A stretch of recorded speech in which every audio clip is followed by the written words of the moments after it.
of stuff on stage happening now towards the end of the day. So, we have been talking a lot about 5G and what's going to happen, but it all has been very grounded on the land. But there's another big opportunity, which is maritime industry.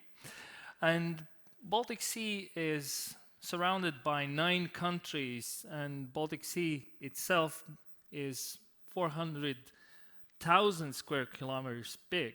So that's a big place where these 9 countries can work on.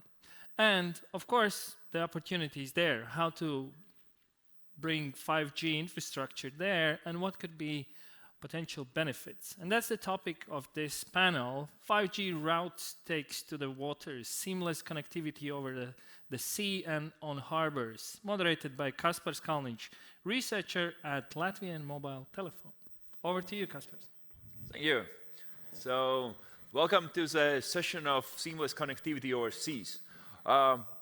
It's glad to introduce what the 5G routes, or actually the project, is all about. This is about research, how we can in the future go into a 5G technology where not really is foreseen, where currently we have a solution. Up to now in 5G Techritory, there was a lot of discussion. Everybody loves to have something in 5G and connectivity somewhere, but it's not yet here. So within the workshop and within the panel, we had a very successful one. As you see, it's very crowded with a post-it note. So we had a brainstorming session. And within the brainstorming session, we have all our best panelists here. So that's the reason I want to introduce all of 4 panelists here to understand that we did a good job. We want to do some reporting what we've done and discuss with you guys the outcomes. So I will start from, well, that was last. I will start with Pierre. He's on our screens, the first one. So Pierre, representing Ericsson, maybe you say hello. Hello, I'm from Ericsson, and I've been working with 5G for industrial use cases, including smart seaports and maritime solutions for some years. We'll continue with Lasse, right? Yeah, so my name is Lasse Nykänen, and I work as a project director in Mediafy. I come from Finland, and my background is actually from transport and logistics research, and now I'm working in the company side. So I have been looking these kind of topics already like more than 10 years. Investors. Hello everyone, I'm Viestur Zepes from Riga Freeport Authority, and there are a lot of things happening in our port when the ship is coming in, and actually due to the recent let's say experiments, we have had a very good experiments regarding 5G together with the Latvian mobile telephone. Yeah, so we are very keen on seeing how we are moving further. Mm-hmm. And Arturs, who stayed from a previous session, so he's been very busy, you know, consulting on different subjects. Yeah, thank you, Kaspar. So I'm jumping from the ground to the maritime, and yeah, I'm innovation lead at LMT, mainly on mobility innovations, but nevertheless some computer vision stuff, etc. And as innovators, they're always searching for some challenges, and for sure we have found some super challenge for today. That's why we are discussing the 5G maritime and 5G routes today. So as you may see, we put the project canvas, not the project canvas, but more like business proposition part. So we wanted to understand what's the pains and gains, what's the products and services, because up to now, we know that maybe there's a coverage, but not much of a service and a business there. So we started discussion, and as you see, there's really a lot of new ideas and thoughts. First, I want to ask, because there was mentors on each dashboard, so we a bit focused on our freight and a bit of passengers. Maybe we could kind of discuss this part. Lasse, you want to introduce one of the boards? Yep. So maybe I can discuss about the freight and logistics side, and there we also added some authority role, because I think authorities have a huge role in this ecosystem. So firstly, yeah, there will be how to track, how to monitor logistics, because in the transport and logistics, it's all about situational awareness. Where is my stuff? What is happening for that? When it's approaching? What is the estimated time of arrival? That kind of information. We are sharing more and more that kind of information always. And now, hopefully, someday also when our cargo is on the vessel. So those topics and much more. There was also discussions how we could automate vessels itself, what the connectivity needs for, what kind of connectivity needs we have for that, and that kind of information. But we still have quite much to do with those sticky notes. We need to put those first into the Excel and then make some iteration rounds for those. But maybe Arturs continue from the passenger side. Yes, actually, it was a really good discussion because we understood that we shouldn't look only from the passenger's perspective. Because, of course, the first thing what people want to do on the cruise ship, for example, it's entertainment, like video streaming, music streaming, etc., so on. Then there's infotainment. One completely new use case, what we figured out yesterday, one of the members who joined there explained that when he's going on the cruise ship, he wants to track the kids. Because kids are going to the shop and he wants to know that it was quite funny anyway, but these are the new use cases what we are discovering here. From other perspective, as I said, we shouldn't think only from passengers perspective, but from crew perspective, because of course they need the information from the vessel directly, what's happening there, and it's super crucial to have the real-time data streaming between them. Viesturs, as a kind of end user, what's your reality check on what we did yesterday? I will a little bit add to Arturs regarding crew, because if we receive a relatively huge ship with passengers, there are 800 or 700 crew members, and communication between them is absolutely crucial. From our side, let's say I more or less represent the so-called land part, like shore part, not so-called offshore part. And we were coming up with the ideas on like absolutely usual as we need actually. We need sensors, we need different sensor systems, we need monitoring systems, we need tracking on passengers, on health of passengers, we need tracking of cargoes, what type of cargoes, and actually how to switch them to the next courier. Yeah, if the ship comes, we need to switch somehow these all containers to the next couriers, just to avoid the traffic jams on the streets, traffic jams on the rails, and so on. And there are a lot of incentives that are already existing regarding autonomous cargo handling, regarding autonomous crane operation, for example, where the people could operate, like, let's say, in front of the screens, several cranes in parallel, like playing the video game, yeah?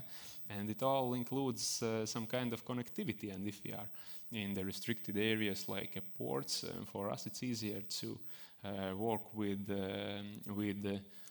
let's say, wireless data connections than the old school kind of ground data connections. And in that sense, we are absolutely interested in what is going on in these kind of new technologies in connectivity. But this is also not because of sake of 5G or 6G or whatsoever G. It's because of sake of our kind of local effectiveness, how we can perform more effectively as a port operator. You have some technology under the sleeve, right? Of course. And I mean, that is the good thing about these kind of projects, that we get the industrial requirements expressed on what you need to optimize the logistics, to optimize the port operations. And of course, as you heard, we want wireless connectivity. It needs to be safe. I mean, it needs to be resilient. It needs to have high availability, have the right characteristics. And then we need to build that together, because we need to try it out, figure out this actually works, and to get to this point that it can be commercialized. And that's why we do this kind of project. So I think we have two interesting things now: connectivity onshore in the ports, and there are many ports in the Baltics region, many countries. Every country has a port or several ports, and so it connects the people in the different countries. So it's a question, should we deploy first and get the user equipment ready? So Lassi, what's your point? I would like to come back on that collaboration, because I think that's the best part what we have in 5G routes now, and in this kind of collaboration, of course. This is ecosystem work that we need because this development is not going to happen overnight. We need time, and we need to understand different use cases, different needs, and at the same time we need to understand what technology can provide for us. We can already see that in future the demand for data is increasing. There will be a lot of data coming. We know that comes from the regulation, but that comes also from the vessels itself. Like you told, there is a lot of different kind of sensors which are already reporting. There has been this kind of rule of thumb that now 80% of the data comes from the backend systems. 20% at the moment in the logistics comes from the vessels or trucks itself. But during next 5 years, that might be vice versa. And then we need the connectivity for those. Are we doing something for connectivity? For sure, we're always doing for connectivity, but I would like to get back. We're discussing like 5G is already the normal thing on the sea. Absolutely. But it's not. And as a MNO, we are always proudly saying that technology is not a problem. Now we discovered that actually it's more or less is. And on the 5G routes, we're watching on this technology from 3 parts. The first one is, of course, the 5G from the shore. And it's possible already to provide with the existing technology. The third one, I will skip the second one at the moment, but the third one, that the connectivity in the future for the vessels in the oceans will be provided through the satellite with the 5G. And it's a standard already. The second, I will get back to it, we are missing the connectivity between the ferries, between the vessels. And it's a main scope what we really would like to research and to find out how we can provide the seamless connectivity and to get ready for these use cases and to provide them. I think we discovered yesterday that there's a new legislation allowing to 5G on an airplane. So this may be a new scope how this maritime could develop in future. What do you think, Per? It will be a game changer, or this is kind of only add-on? I mean, when you start doing these kind of things, you say, okay, now I have 5G on a ferry, you have coverage wherever you are, then you can start dream up new sorts of use cases. Maybe somebody, a boat comes there, they want to connect, you want to send data, information, video, whatever. Exactly what? We don't know yet. We'll figure it out. Maybe you're constructing something offshore, constructing some wind farms, and you have a lot of things going on there, construction site. A little 5G network would probably be useful. So that kind of things would spear the next level of innovation. The other session here earlier today discussed drones and what you can do with them. Maybe you would like to send up a drone to watch out for the icebergs. By the way, we already have a few drones in Riga Freeport, but they are not flying drones, they are floating drones. And we are measuring, let's say not surface, but the depth of our Gulf, as well as we are measuring kind of key walls and trying to do so-called predictive maintenance, where we usually send drone first, and then afterwards, if there is something troublesome, then we use physical people who dive in. Yeah, so we save in that sense a lot of money, because previously we were measuring with the so-called old school methods, with the sticks and the ship relatively big, which consumes a lot of energy, or let's say not an energy, but the diesel simply. Yeah, and in that sense, we are moving forward. And all these type of data that we are receiving from new devices and new connections, they need some kind of routing or some kind of network privacy, just not to interfere with each other and just to allow, let's say, gather results for each particular kind of function in that sense. I think we have plenty of those sticky notes on our products and services, and some of them are really those autonomous vehicles. So not vehicles, but vessels. And I think this is kind of, we've been discussing here a lot of autonomous vehicles, but the vessel is like a newcomer in a game, and this may be a changer. What do you think? How how close we are as discussing autonomous ship vessels as drones currently we have, because the drones is like already mainstream. Nobody's accepting that drones will be fly anywhere. Autonomous vessels, how far are here? 5G connected. We touched a little bit this topic. Let's say 20 years from now, maybe. I think just to be correct, because it's in the agenda, but it's in the agenda of so-called early adopters of fans and someone like that. The regulation is still very heavy in this maritime industry, which would, I think, it would require a lot of kind of security, that kind of harbor master should kind of engage in the vessel, then it's coming, take over in a distance. No, I would not like to say that it's very, very far away, but it's still far away in that sense. And I think this is exactly what we will figure out in these kind of projects. By learning, talking to each other, you understand this is a hard thing to solve. Don't go there. But there are other things like figuring out where is the cargo, where are other things, can I do maintenance, can I do this, can I do that? So this is part of this learning curve. What are the use cases that will make sense early on? What will be more of a research topic, and so on. So this is, from that perspective, I think this is very challenging because it also involves different countries, it involves different industrial players that have different, so to say, use cases or different needs.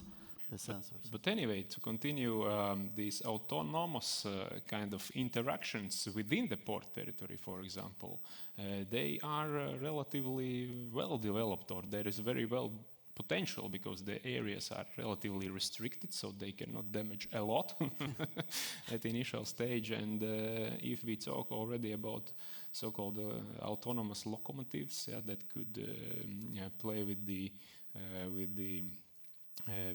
cargo kind of handling, then there is also already existing solutions when the cargo is autonomously taken from the ship, put to the railway or the track. So that type of solutions are there already. Maybe for the autonomous and automation, one of those sticky notes, or quite many of those sticky notes, was about the automation. So we see that the connectivity is pushing, and it's kind of enabler also for those kind of topics. And I see that the automation will come maybe step by step. So we are automating some subsystems of the whole supply chains or whole vessel transportation. So it comes step by step, but we need to also remember that when we are talking about maritime transportation, it's international. And if I, from Finland, want to make an automated vessel, I need to follow also the international regulation. And it's not that easy to move those regulations like in 1 week or 1 year or even 10 years. So it takes time. And that's why it's good that we are looking what kind of possibilities, what kind of business benefits that could open, and see what comes. I know that from coloring scheme on our tablets, the green ones were, I think you're having a different color from that perspective, but the green ones were focused on administrative, let's say, authorities' point of views. And you see, they even came with a lot of, they thoughts what to be done. And I really having like monitoring, seeing like from helicopter view, you hear this like early stage, mature stage, and I hear that there was options, where it's like, okay, this really makes sense, and it will be a money saver. So money saver is something what really should be the first one to adopt, right? Because that's obviously going to save the money. Again, Besters, what's your feeling? What will be the first one to save the money if you put the 5G connectivity here? We see a 5G, let's say, connectivity as one of the technologies that we use. Yeah, for example, for us. Let's say one of the key challenges is currently one of the key challenges is to kind of move data of cargoes faster than they move in real life, meaning that not wirelessly, via wires, via the systems, they should be moving prior they are actually entering the gates of the port. And in that sense, we can use 5 for all others, but this makes a lot of sense from the economic perspective. If initially it took, let's say, 45 minutes to an hour to stay in a QU, to check your ID, to check your cargo, to kind of put it on the weights and so on and so on. So currently we are increasing it up to 15 minutes, yeah? And you can easily calculate what kind of effects it has on the monetary, from the monetary aspects and also from environmental aspect, because these diesel cars that are waiting in the queues near the terminals, they are simply kind of burning fuel. Yeah? So there are a lot of so-called economic effects that would be very highly appreciated by the ports, the terminals operating in the ports, and actually the operators of the car fleets, track fleets as well, because they can also follow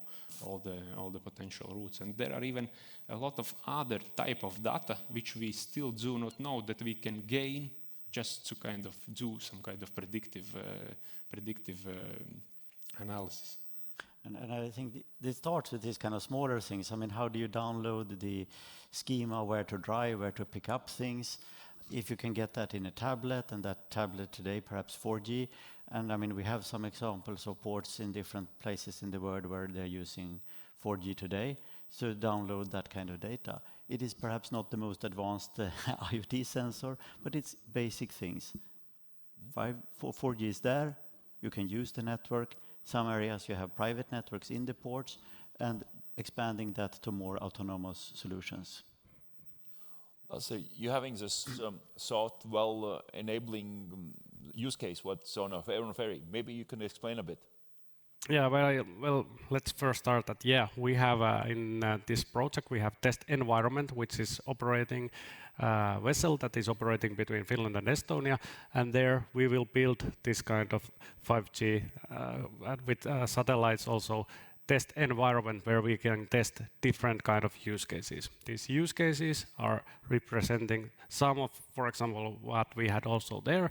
So how we can test what this kind of good connectivity could provide in the future. What kind of capabilities it has, what kind of challenges it has, and that kind of cases. So what we have there will be a test vehicle that goes in the truck, there will be sensors and camera streams, and those will be transmitted to the control towers, which are somewhere in the office, and there we can control and monitor what happens in our cargo during the transportation phase. So that's simple use case that we have there. There is also in the passenger transportation side, there is, for example, augmented reality cases. So how, for example, ferry operators could provide some new services for their passengers that are traveling with their ferry. So you see, augmented reality could be one of interesting, really a 5G level technology, what you can show to both the crew and to, let's say, those who want to do the entertainment on a ship. Yeah.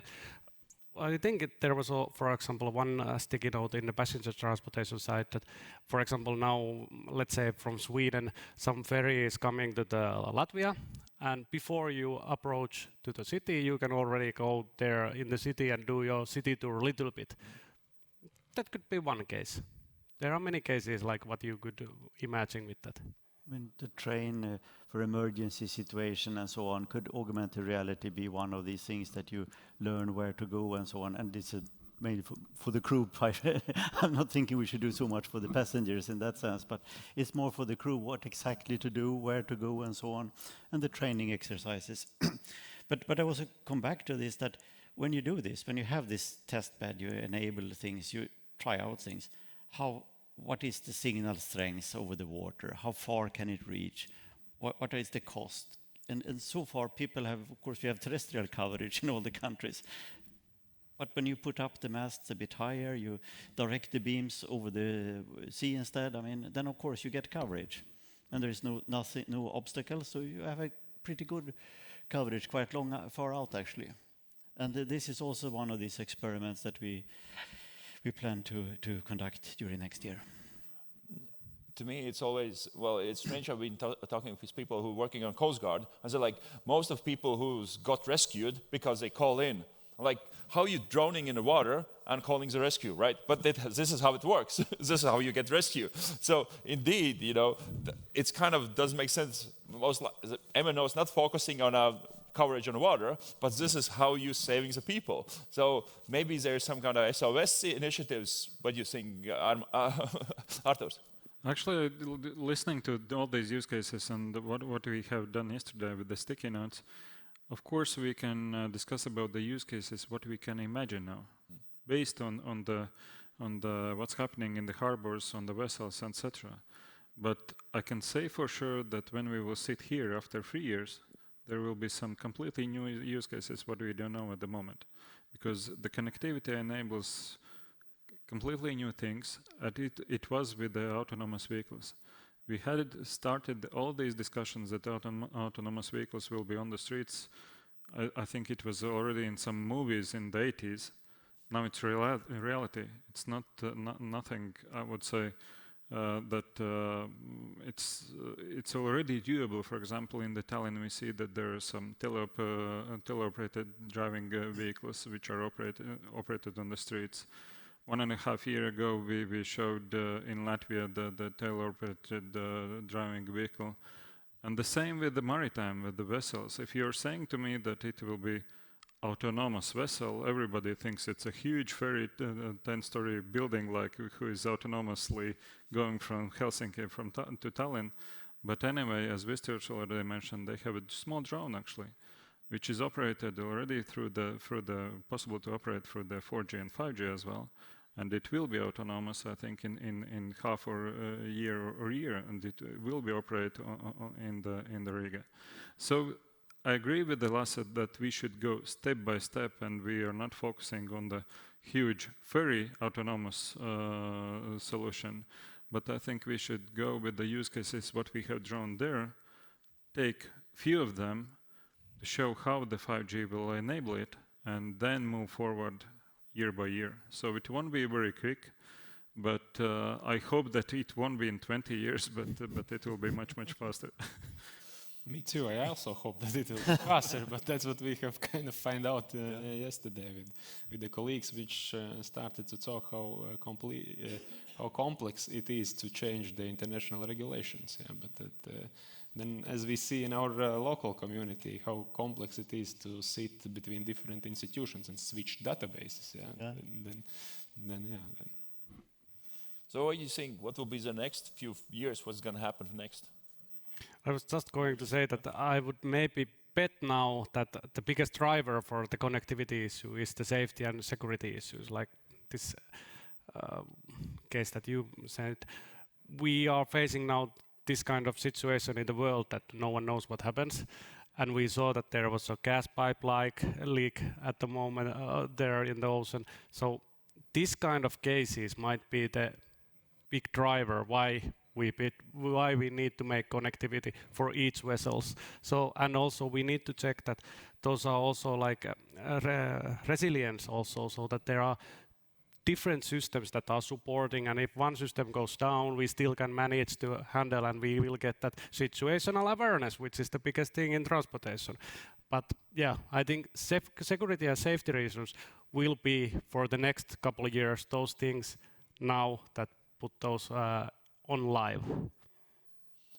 And if you listen to the previous presentation, there was a road thing that the road authorities are paying car manufacturers to collect data of the roads on the situational awareness of the road.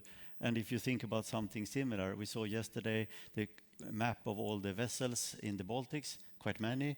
If we say all of them have sensors, they should be able to send that up a lot. Then you could mitigate things like what you mentioned. And moving from the port, which is generally a security area or a part of critical infrastructure where we need actually dedicated information received and then reported to the security institutions, then moving towards fleets of ships. Of course, ship owners or ship operators are very much interested in the so-called daily maintenance of the ship. What's the speed? Maybe to speed up to get in time in terminal terminal, for example, how to save fuel, for example, yeah, and so on and so on. And this information would absolutely be interested and economically viable for the so-called ship operators, yeah?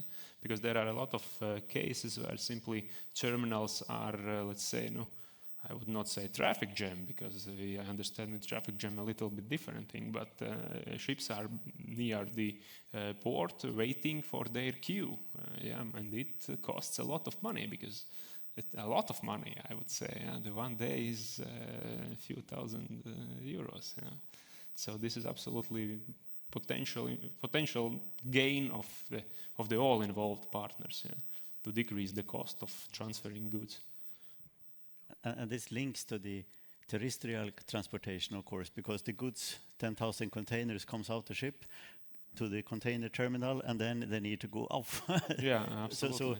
And there is a corresponding evolution in the terrestrial transportation logistics, and there is many projects ongoing now addressing how to drive autonomously on the roads, and that links to these kind of things. Mm-hmm.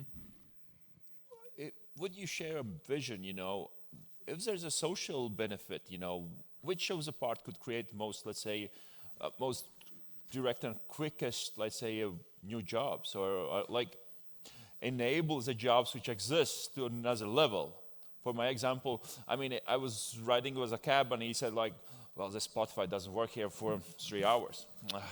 What the job, I would love to change it because I love my Spotify. So if you're getting like full coverage and the cab is happy to go back and forth and calling his family, he's happy to stay in a position. He doesn't look for solutions, different ones. So if there are other jobs, which would, comes handy when you have a connectivity, becomes like attractive or gives kind of different benefits which is not foreseen before. Any visions here? We've got an idea actually. In the earlier this morning, our kids are using a lot of gaming stuff, and they are having virtual reality or augmented reality and so on. So the new position would be the operator of 3 cranes or three type of devices simultaneously, like within the screens, in front of the screens actually. Yeah? You are not operating physically like with the big, but you are operating from the computer, and the data connectivity would allow actually to react in a more proper manner, even more if we introduce a set of sensors there. They are more precise to detect, wind kind of changes and so on, and analyze even better. So these would be new professions. However, the old professions, unfortunately, with technology deployment, goes away, and that's or not goes away. They are requalified in other. You will need people in the future as well, but you will reskill, and you have new things and new ways of doing it. Instead of doing it, so to say, manually, we don't have any manual gearbox any longer in the cars. It's automatic. Here it's bit other sensors, other connectivity. I think also one point, it's not maybe producing new jobs, but like the commuting, for example, between Finland, Helsinki and Tallinn, they are talking that those are like twin cities, so you can work in both. And actually, like I live in Helsinki, so it took like a couple hours, and I'm in Tallinn already. It's closer than by car some cities in Helsinki, in Finland or some other cities. So if I have all the same facilities on the ferry also, that could be very easy to make my normal workday there and have some meetings in Tallinn and come back, and that kind of possibilities is also there. So with seamless connectivity, there's chicken and egg, how quick we need to develop it.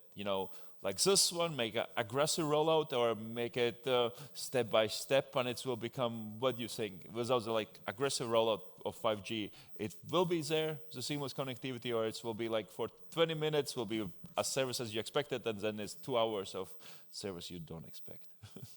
What's your solution? What's your feeling in it?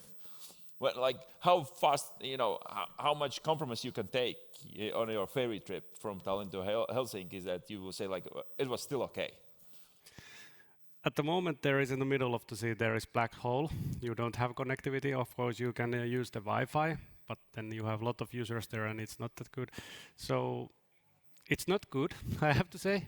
So I want better if I really want to use my cell phone or my laptop or have in a meeting or something. So we are people in that level that we think that we want good connectivity. It's always something like if you go abroad and you don't have good connectivity, you are not using your cell phone at all, maybe that's a good thing. But then if you have that, you are happy. It's like electricity. You need connectivity also, and it should be fast, very fast. How fast do you go? As fast as possible. I was abroad this summer, and for some reason the internet was quite bad then, and then you really felt how vulnerable you are when you're far abroad in very far away, and then I was downgraded to 2G and I basically could not use the internet on my phone. So I think when you come to these more mission critical systems, you want to use it for something that is important, business driver, operating a crane in a port, sending some information that I need help on the sea. I mean, then of course reliability, availability is key. If we talk about this chicken and egg problem, then there are always, or a lot of times, there are technologies where the market is not ready yet. So the question is not about chicken and egg, but who is actually losing money on investing in them. Yeah? So in that sense, I would say that this approach, where actually we try to create some kind of ecosystem working together, like project to project, analyzing the needs, the future needs, would be most fastest and most economically available for all of the involved partners. Yeah, because there are a lot of visual thinking also in our port, but we cannot afford everything, you know, in that sense. Yeah. So I think this ecosystem approach is absolutely cool to move farther, like as a region, for example. And maybe to go on that, like we can maybe there take a benchmark, for example, what happens in the roads. First, we can utilize this kind of maybe CEF funding or something to make the, connectivity for 10T road network. We can also say that we have highways of the sea and maybe build those first, and then we get already some coverage, and then we start to enlarge that, and that might be also something. And maybe there are some ways to get finance for that, but yeah, of course we need to get sustainable business always there. From my side, I would like to say that we already see that there is the demand. After the yesterday's discussions, there are demand from harbors, there are demand from consumers, from the crew, etc., etc. And I would say it's not a question of the chicken or egg, but it should go hand in hand. I have one example. 12 years ago, when we started at LMT to develop the data services, there was really small penetration of the smartphones in the market.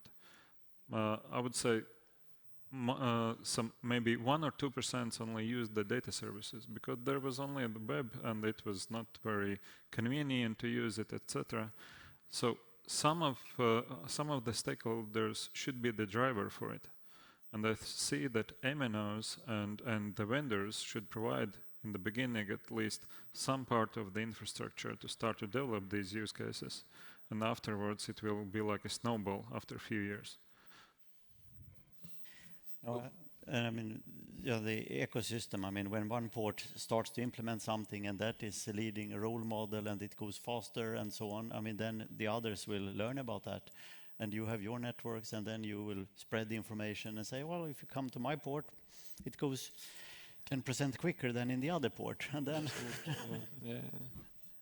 And maybe on that, what Arttu said, like we need to go hand by hand, is one big driver will be the European Maritime Single Window, which is new regulation, which will come in force like after a couple of years. It will force maritime sector to use digital format. And ta-da, we have a lot of data after that. So that is one of the big drivers that comes, and it's already set, so it will come after a couple of years.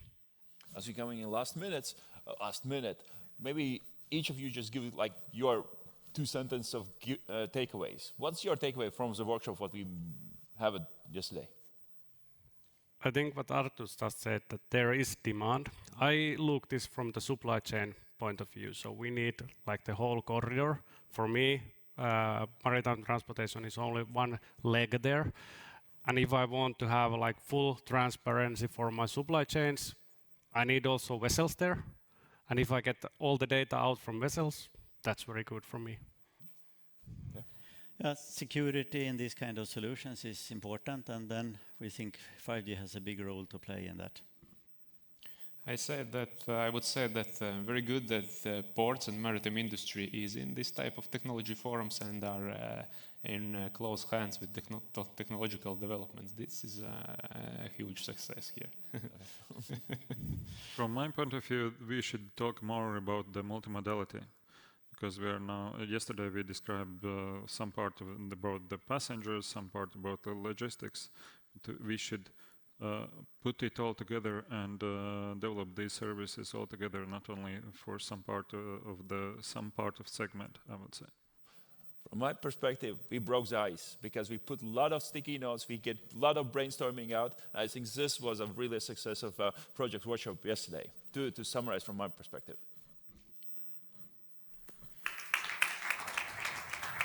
Thank you. Thank you. That rounds up our today's stage, and hopefully in a couple of years we will have hands-on case studies, right, about cranes, 5G powered cranes. By the way, we agreed on a demonstrator on a ship, so we will start with the first as a demonstrator. So this was agreed. So before the next year's 5G Techritory, we will have something to report how this has been demonstrated. We are filming this. No now pressure. It's official. No pressure. There is one more suggestion for organizers. Let's organize, I don't know, after 3 years, the 5G Techritory on the ferry. Let's make a challenge. I will use the ferry when I come next time. Okay. Thank you, audience. Thank you, our viewers online. And that rounds up this stage for today. Thank you. Some questions? No. No. No, that's At least one. no. Okay.